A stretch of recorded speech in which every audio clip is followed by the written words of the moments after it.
moi solidaria.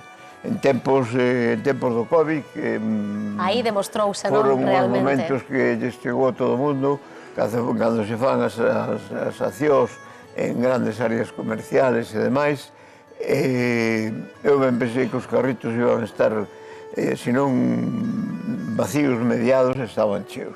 Non se pode dicir outra cousa dos ciudadanos de Lugo. Cando máis se precisaba, non? Que foi cando o demostraron. Bueno, unha vida ben intensa. Disculpa, cando máis se precisaba e cando menos tiñan eles para entregarse. Que ten máis mérito. Que iso é fundamental, sabes?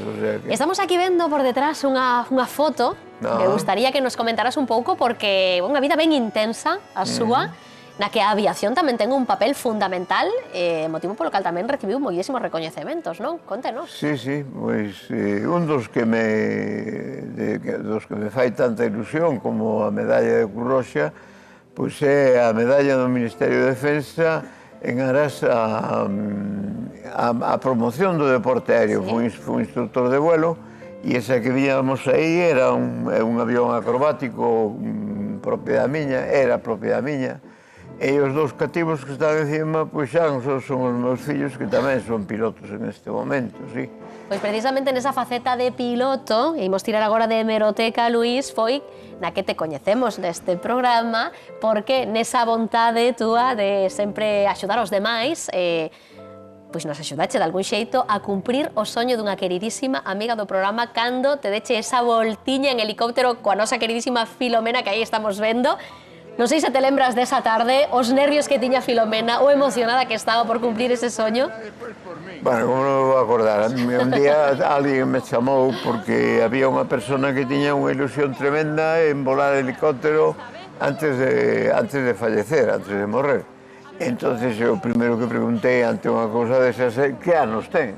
E, pois, claro, se me dicen que ten 18, digo, anda que vole con calquera, que non lle quedan anos para volar antes de morrer, salvo que non teña un accidente. Pero ese é o caso que me dixeron, non, pois é unha muller de 83 anos. E digo, bueno, a disposición completamente da señora, porque como vai, mentre eu teño un helicóptero, unha señora de 83 anos vai morrer sin volar helicóptero. Eso non pode ser. Pola túa parte que non quedara, pois axudáchenos a darlle esa sorpresa. Que non quede. Pero a sorpresa leveina eu, e a tarde máis agradable deu-me a ela, porque me deu unhas leccións tremendas. Os colaboradores vosos estaban pendientes, é verdade, ela de que subira, de que baixara. Estaba moito máis ágil que... Sí, que menuda é Filomena, sí, vai fender leña todos os días, ela é unha muller que, vamos, está superactiva. Filomena subía e baixaba do helicóptero, falaba con moito máis tal que os vosos colaboradores. Hombre, claro. Bueno, hombre. Ela danos un repaso a todos. Non acabou levando o helicóptero de casualidade. Porque non lle deche tempo, que senón xa verías. Bueno, quero que saibas que se foi unha tarde emocionante para ti, para ela tamén, así nos lo dixo, que fixéramos realidade un soño grazas a ti, e que fora unha das tardes máis emocionantes da súa vida, así que queda dito. E xa que ti nos axudache a dar esta sorpresa, aquí que nos gusta ser agradecidos, pois quero dicirche que nós tamén temos unha sorpresiña para ti, que ben a mereces. Juanma Lorenzo, compañeiro, contanos, con quen estás? Pois aquí estamos nun centro que Luís coñece moi ben, e temos a sorpresa por aquí preparada das miñas costas, que se achegue meu compañeiro Diego aquí para dentro, e aquí temos a sorpresa.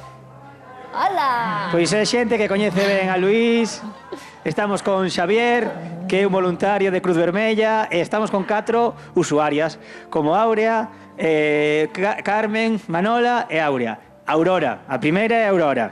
Bueno, imos comezar falando con Javier. Javier, aquí che poño isto por aquí, por si queren falar contigo. Javier coñece moi ben a Luís, porque Javier leva 33 anos aquí traballando, ou como voluntario en Cruz Vermella.